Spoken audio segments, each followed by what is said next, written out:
Hello, my friends. I hope you're doing well. I hope you're doing good. I hope you're ready for another YouTube video from your old buddy, Dadcraft73.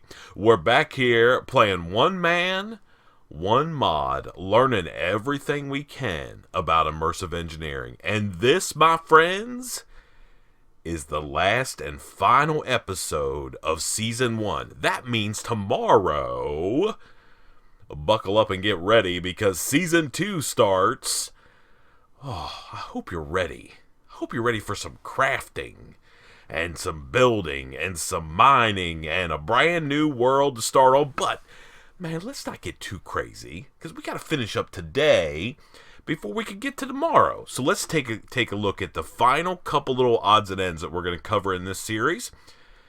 Now, I've tried to touch on almost everything in this mod pack. There may have been one or two things that we've left out, but man, you certainly now have the skills and the tools, if you've watched all 25, I guess 26 with this, of these episodes, to play any mod pack that has immersive engineering in it, and, man, explore it fully. I love it. I love it. Oh, man, we've had a good time. So, number one thing. It's called the Chemical Thrower Turret. Look at this guy. It looks kind of like a garden cloche, right? So it's got this base on it. It's got a power connection here on the bottom side. And then on this side, we've given it a redstone lever. And then this guy up on top here is our old friend, the Chemical Thrower. We've had to add a couple more parts on here. Let me show you really quick what it looks like to craft it. So we used the Chemical Thrower that we built before, stripped of all of its upgrades. We also had to make a circuit board. Another one of these precision scopes. Yeah. And then a metal barrel, which is made just like a wooden barrel, a treated wood barrel, except you use iron sheet metal and iron sheet metal slabs on that guy. We also had to make a turntable, which is a copper coil block, a little bit of redstone, some treated wood planks, and an iron ingot. And then finally, a redstone engineering block, and then one of these circuit boards. Remember, we needed to go get those cactuses earlier in the series to be able to make those things. So that's how you make the chem thrower turret. Now, if we put that guy down, first of all, it knows who put it down. That was us. Now, you can put all kinds of stuff in here. You can say, hey, I want you to fight. I don't want you. Anybody who's in this list is blacklisted from being attacked by the turret. You can select whether you want it to fight players or animals or neutrals. You can add specific people or items or names of mobs to the blacklist if you want to, and say, hey, I have a field of cows out here. Don't fight cows. Hey, there's some bones over there. Oh, dang it. Not fast enough. So anyway, this is how the Chemical Thrower looks on the outside. We've got it filled up with creosote oil, and it's got some power. Now, one thing to know about this Chemical Thrower, as long as it is not given, or in this case is given, a redstone signal, it will drain power because it's scanning all the time. It's looking for something to shoot. So you sort of have to give it a lever unless you've got some power system that can keep this guy filled up. Now, it doesn't take a whole lot. It certainly takes more than a single thermoelectric generator to do that. Our lights, the way it is already, are generating lots of power. I don't know, something's weird here. I don't know. Feels like this needs to be like...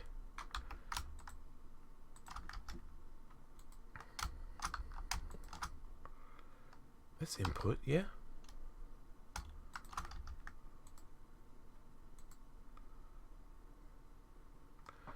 I guess maybe these lights are drawing power, or it might be this guy, or it might be this electrical fence. We're not really, let me see. Do I have my wire cutters here? Let me just see.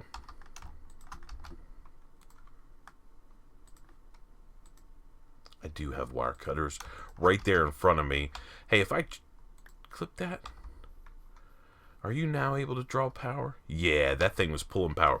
So just one thing to be aware of. A single thermoelectric generator, of course, is not going to give enough power to be able to power all these machines. You're going to have something a lot stronger than that. But we've already checked out the razor wire, so we can disconnect it. But anyway, this crazy chemical thrower, essentially, when there are mobs out here, I wish we had some. We'll come back before the end of the episode and turn this thing on and watch it work. It's pretty cool.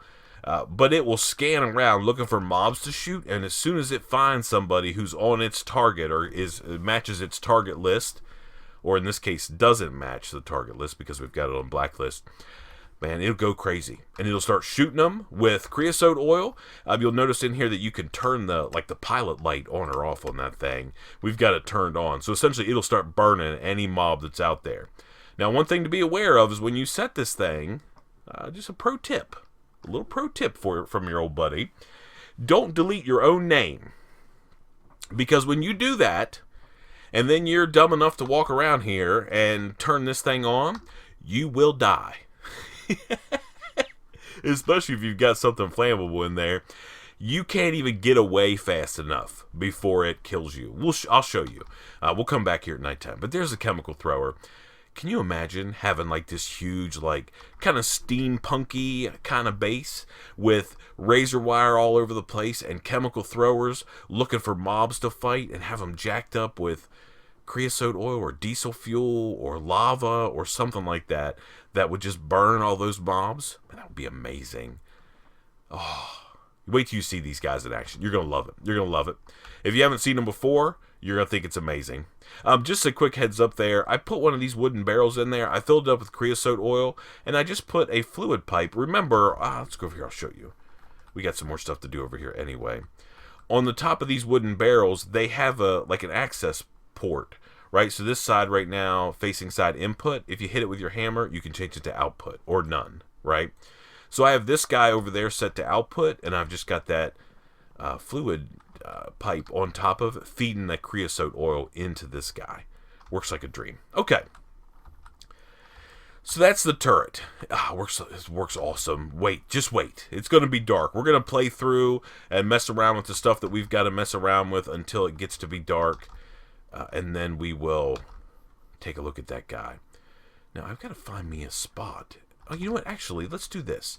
This can all come down now. Remember that these preheaters or these external heaters were specifically put in place so we could make steel. And now we've got the arc furnace that can make steel for us, so we don't need that. Yeah. By the way, I just hooked up a little bit of some HV wire. I made a couple more capacitors, brought some power over here. So we have essentially 8 million power that's specifically sort of earmarked for the arc furnace, and it works a lot faster. It's not super fast, but it works a lot faster than it did before. All right, so we have two other multi-block structures that we would be remiss if we didn't at least cover a little bit in this series. Oh, man, it's getting dark. We're going to go turn on that turret in just a second. The first one of that is the automated workbench. So let's go ahead and build this guy. I've already got all the pieces parts for it. It's pretty expensive. You know, it's not cheap. We need a couple heavy engineering blocks, some conveyor belts, light engineering blocks, some treated wood slabs, steel scaffolding. Yeah, so there's all the materials for that guy. It's easy to build, though. So that's what it looks like when it's all crafted and working. We are going to start at the bottom layer, so it's 3x3.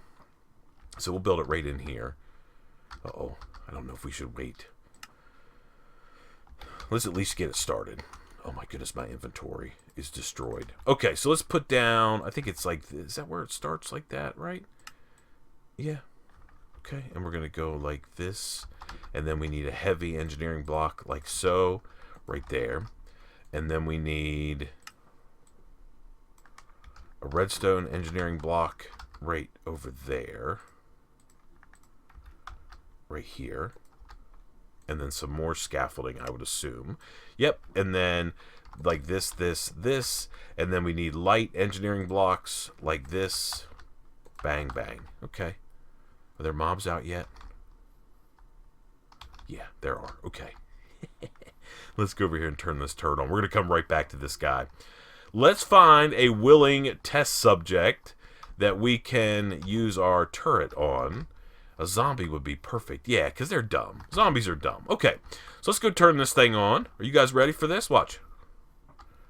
Watch what he gets in range. Yeah, get dead. Are you going to try to come in here too, guy? Yeah. Yeah, that's what this turret does. Now remember, when this thing's turned on, it's going to be pulling power. Well, maybe that thermoelectric generator is enough to keep this guy full of power, as long as we don't have the razor wire hooked up at the same time. And it doesn't really care what mobs that will come out here and want to play our get killed game. I mean, literally, we could just go right over here and stand by it. And these guys are going to come in, and you'll see this thing activated.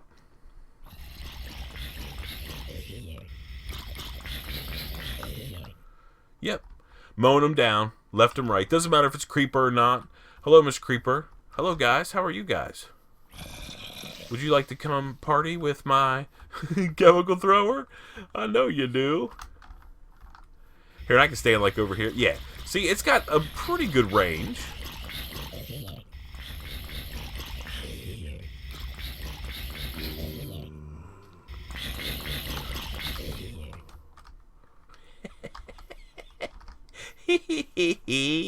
Oh, man.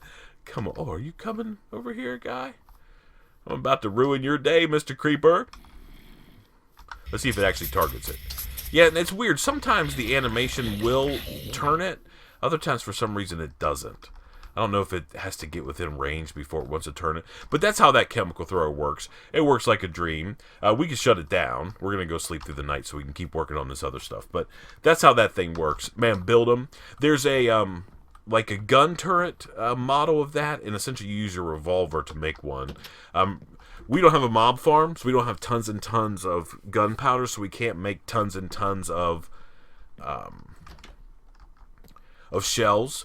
So I just made the chemical thrower version, but there's a gun version of it. Essentially, it's like a machine gun, right? And it shoots mobs using cartridges of different types. Yeah, works like a dream. Make one of those. They're fun, right? They're fun. Okay, so let's keep building this crazy guy. So now we've got to have 2 more light engineering blocks back here, like so. Okay, and then we need our 2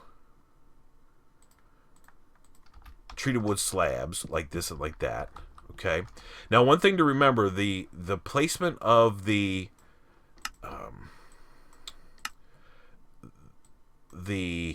what are these things? Conveyor belts is important. Okay. So we're gonna put this guy here. We're gonna put a conveyor belt there. Okay. And then we have to put a conveyor belt here. Okay. And then we put a conveyor belt here and here. Okay. And I think that's it, right? Let me just make sure there's not another... Oh, and then another heavy engineering block on top of this guy, like so. Okay? Now, we should be able to hit this guy with our engineering hammer. Let's see. Is it there? No. Oh. You never know. Unless I've got it built. Oh, yeah, right there. Hit it on that guy. Okay. So here is our automated engineer's workbench. Okay? And essentially, it works just like any of the other workbenches that we've made. So let's go, first of all, and grab ourselves our blueprint out of our other deal. Right? So let's grab this blueprint, and we'll take it up here. By the way, my nose is kind of jacked up today. Man, it's crazy allergies in the air. I don't know what the problem is. Okay, so we can put that in there, and then if we just like go like... here, let's get some stuff so we can shift click it in there. Let's do 1, 2, 3, 4, 5, 6, 7, 8. That's fine. And then 1, 2, 3, 4. Okay, so if we go like this and like that, right? And we tell it what to make, it'll automatically make them for us. And they'll go somewhere. Yeah. Oh, it looks pretty cool. That's for sure. All right, I want to make these. Can I make it? Okay. Oh, it doesn't have any power. Oh, dang it, idiot. Let's get it some power. We can use MV wire. That's fine. Let's go up here with our cobblestone. Power port, of course, as always, is on those light engineering blocks right there. Let's get an MV wire connector. Put that guy.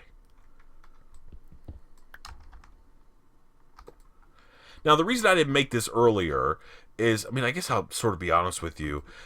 I don't mind clicking my items in, right? But if you've got like some sort of like big industrial complex, man, it might be kind of cool to automate. I mean, you could do some automation for sure. All right, so now you see that the pieces parts go in there. It's got an awesome animation. It's got like a drill press, all these different things, and then it produces at the end and shoots off the component. Oh, look at that. It's awesome. I mean, it works cool. It works like a dream. See, we're getting these iron mechanical components now. Yeah, and then they just go ahead and press out at the end. Yep.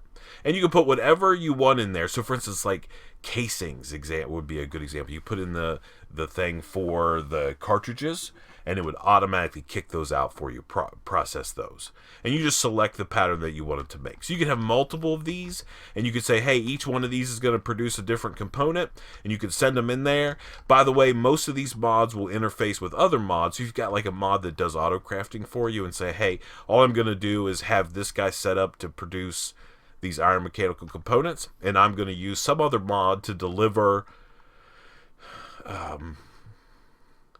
two iron plates and a copper ingot to this, and then it'll spit out this on the other end. And it works just like all the rest of these guys do. You can put one of these storage crates here on the end, and you can input with a hopper up here on this side if you want to, and it works pretty cool. It's awesome. You put any of the patterns in there, the blueprints that you want, and it works like a dream. Okay, so that is the engineer's workbench. My own personal opinion, I'm not too broke down about using the workbench manually. But if you do want to do a bunch of crazy automation, man, this is the way to get it done for sure. It's awesome. I love it. Okay. Now, that is the automated engineer's workbench. We have one more machine that we want to build, which is the assembler. Okay? So the assembler is pretty expensive. So steel scaffolding, iron sheet metal slabs, redstone engineering blocks, light engineering blocks, and a couple conveyors. This is what it looks like when it's all said and done. Yep. But we are going to build this thing from the ground up. So okay, this is super easy so far. Let's get these and these. All right, so we're going to go here and oh no, that's a part too far. And one like that, and then this and this, like that, right? I think that's how that first level is. We want to build it so it faces this way. Yeah, okay. Oh no, a light engineering block in the middle. All right, you get out of there. And then put this guy, like so. Okay. Now let's look at the next level of this thing. I want it to look like this.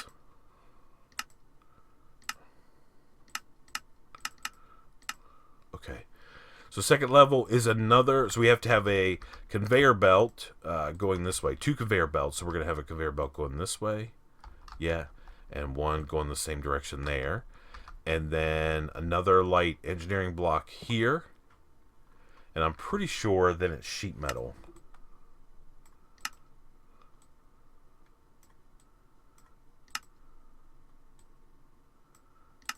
Yep, okay.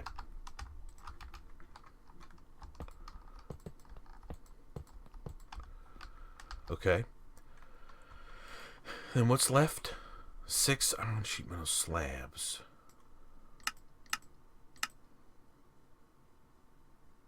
Oh, okay. And then we're going to run another row of sheet metal across here like that, and then slabs, right? Then we're going to go 1, 2, 3. I think this is right. I think that's right. Right like that. Okay. Let's get our engineering hammer and click it here. Click it here. I don't know where to click it. I never know. I feel like we haven't done that right.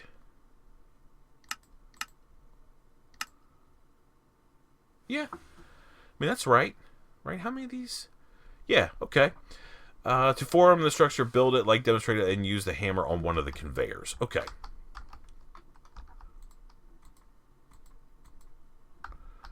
Maybe I have not built it properly.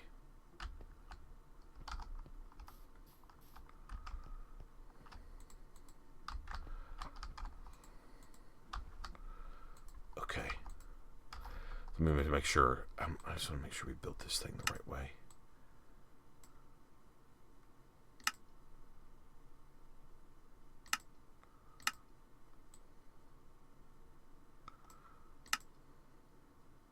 We did not build it the right way. All right, let's tear it down and get it built the correct way.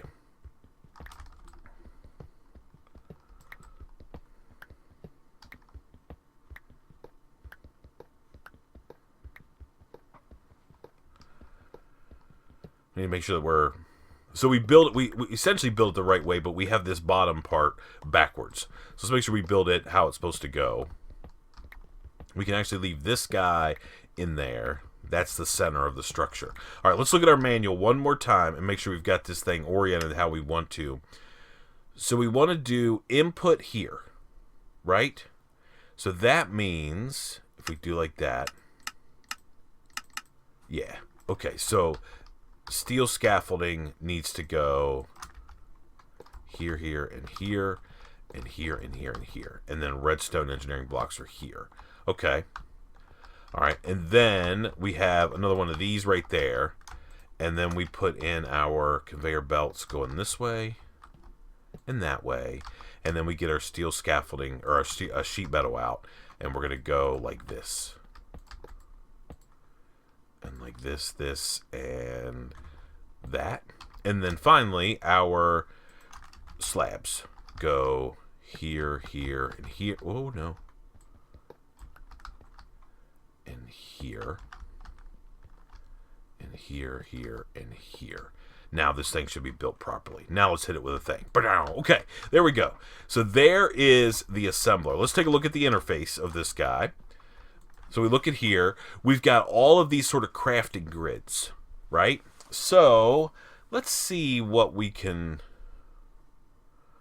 Well, we have to give it stuff, right? So if you need to give it fluid, it'll use fluids to build stuff. So a good way to use this thing would be to make, like,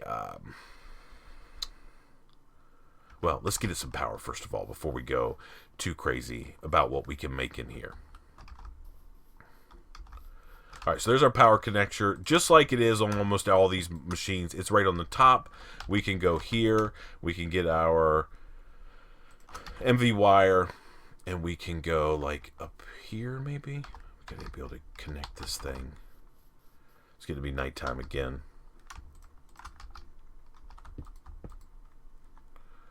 Right, like there to there. Okay. Let's go sleep through the night real quick, and then we'll start messing with this thing and checking it out. You would think after 26 episodes that I could learn how to come down the steps the right way, but we still don't.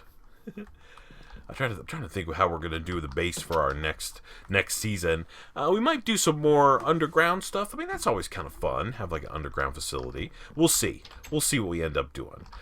Sometimes you have to look at the world and it kind of comes to you. I know exactly what mod we're going to use, of course, but I don't know... what we're going to do for a base. All right, I want to get some stuff. All right, I want to get... is one of these... Are you empty? Yes, you are empty. All right, you come with me. All right, and then I need to find a jerry can laying around here somewhere. I put a bunch of stuff over here.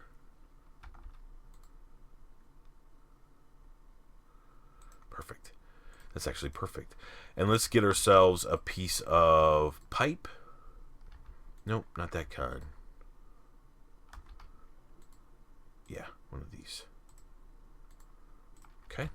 And some wood. Okay. Okay.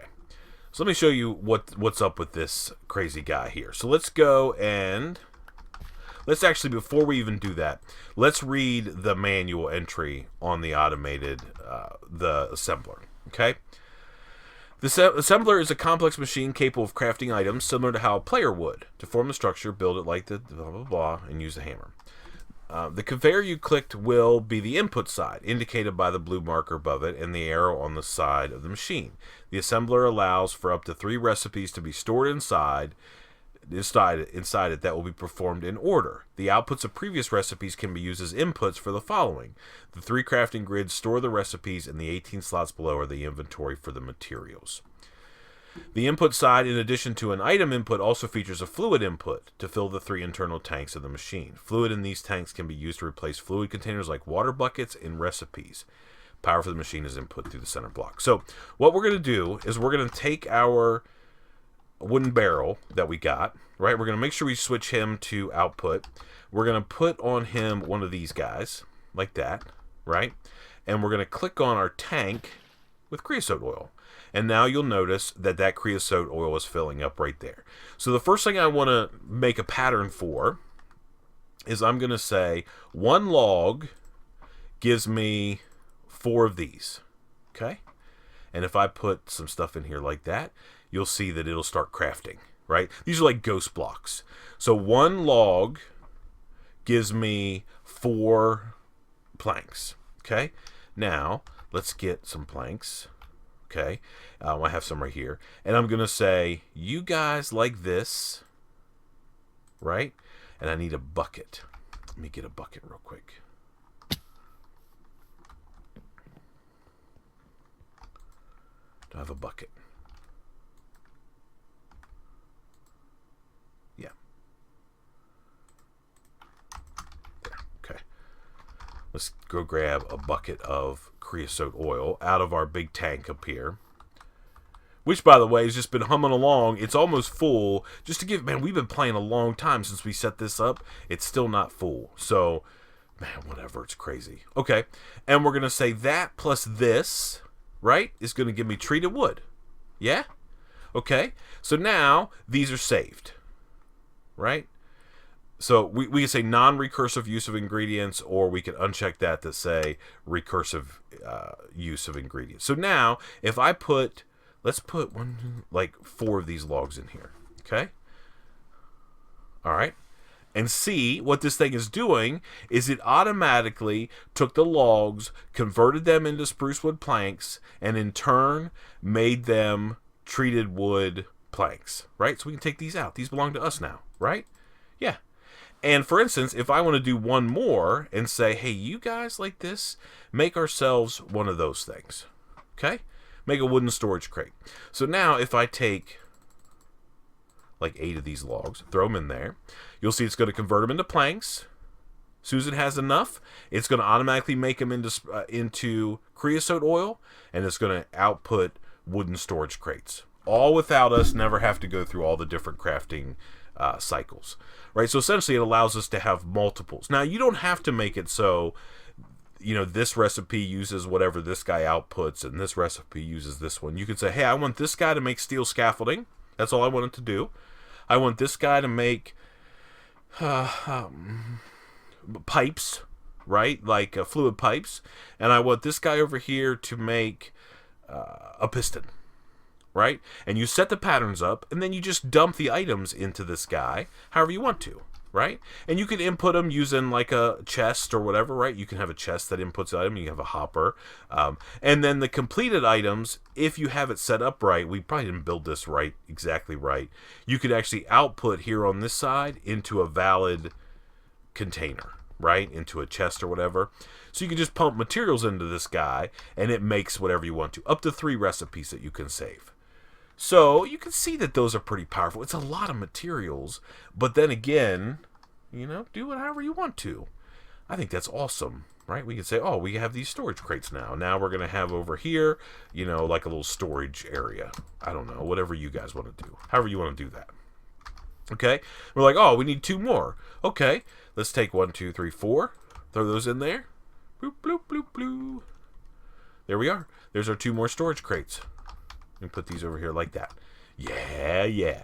Okay, so these 2 machines essentially allow us to automate crafting in a somewhat limited format, right? So our automated engineer's workbench, you pick the item that you wanted to craft, you put the materials in, right? So if we go like this, and we say, hey, you and you go in there, right? It's going to put those out. It's going to do this cool like drill press looking thing.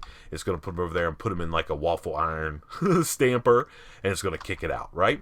Works like a dream. This guy right here allows us to do like crafting bench crafting in an automated fashion. So you could see how powerful they could be, right? You could pass materials into this. You could pass materials into this, get the outputs out, and put them in. For example, there's nothing that says you can't like chain assemblers together, right? And build complex machinery, complex crafted items.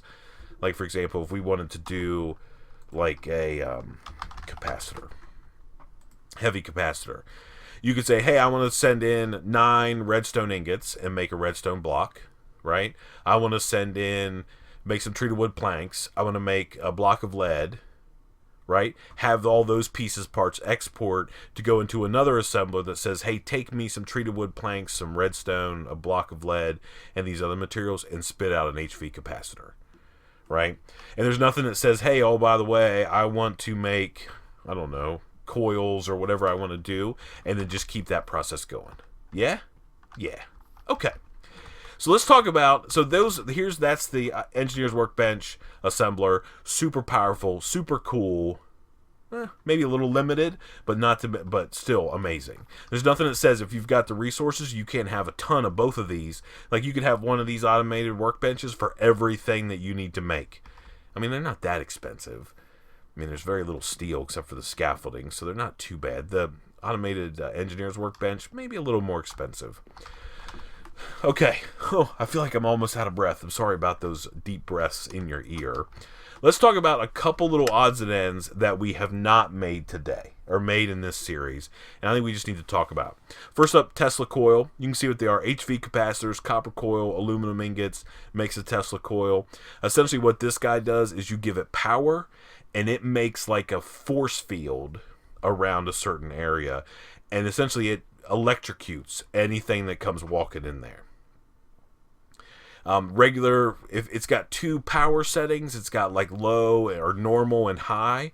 Low or normal power is a 6 meter radius, so 6 blocks on either side of it, so a 12 block circle around the Tesla coil will be electrified. There's also like a high setting, which is 11 blocks radius, right? So certainly bigger radius than that. It takes 256 IF RF passive consumption mode to run. So it's not a cheap machine to run at all, and then an additional 512 every time it applies damage. Yep. You have to give it a redstone signal to make it turn on. And then it says, addition damage, the shocks will also apply a lingering debuff stun, preventing the entity from teleporting. So you could use that for like an Enderman type farm. Now, is a way to protect yourself, right? There's these Faraday boots. There's a whole Faraday armor set. They're just made with aluminum plates and normal armor deal. So when you have this Faraday set, if the Tesla coil is in low power mode and you go rolling over there, you'll be protected. If it's in high power mode, you're going to die if you're wearing a Faraday suit. And remember when we got these fluorescent tubes, we found one, or we did a villager trade, you put those down near the Tesla coil and they'll glow if they're in the like the range of the power. So that's the Tesla coil. I didn't really, first of all, I don't necessarily have the power, I think, to be able to build one of those. And the applications are somewhat limited. I almost decided that we would do another episode of this series and just build a Tesla coil and have it fired up there. But then I thought, we don't have to build everything. People can kind of take a look at it. So we didn't build the Tesla coil. We built everything else, right? We built the bottling machine, assembler, workbench, all these things we built. Turntable, limited practical use. Essentially, if you give it a redstone signal, it'll turn a block a quarter turn.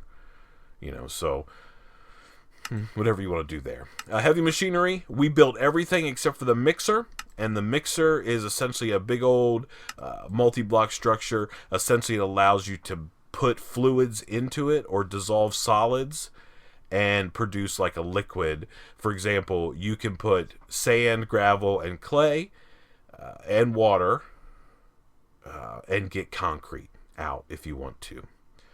And you can also do things like create tons of potions in the mixer. We didn't build one. I've never actually used it. If you guys want to build one, for sure, take care of that. You can see the resources that are in here. Not too expensive. Steel scaffolding, some fluid pipes, engineering blocks, iron sheet metal, steel fence. Easy. And I think that's actually it, though. So we built all of our different heavy machinery items. We've built everything to do with wires, including the diesel generator, the lightning rod, the thermoelectrics, redstone wires, the transformer, the breaker switch. We did all of the power generation pieces, the basic wiring, the different types. We built barrels and storage crates and balloons and workbenches and blueprints and lightings and tanks and silos and all those different things. We have essentially exhausted the vast majority of this mod. There's a couple little odds and ends that you guys are feel free to explore on your own. Man, sometimes you can't give everybody everything. You got to have them go check it out themselves. Man, thank you so much for watching. I appreciate it so much. Until next time, please remember to be cool. Don't be a fool. And from Season 1 of One Man, One Mod, where we explored immersive engineering to the deepest degree possible, I guess we'll see you next time. Bye, everybody.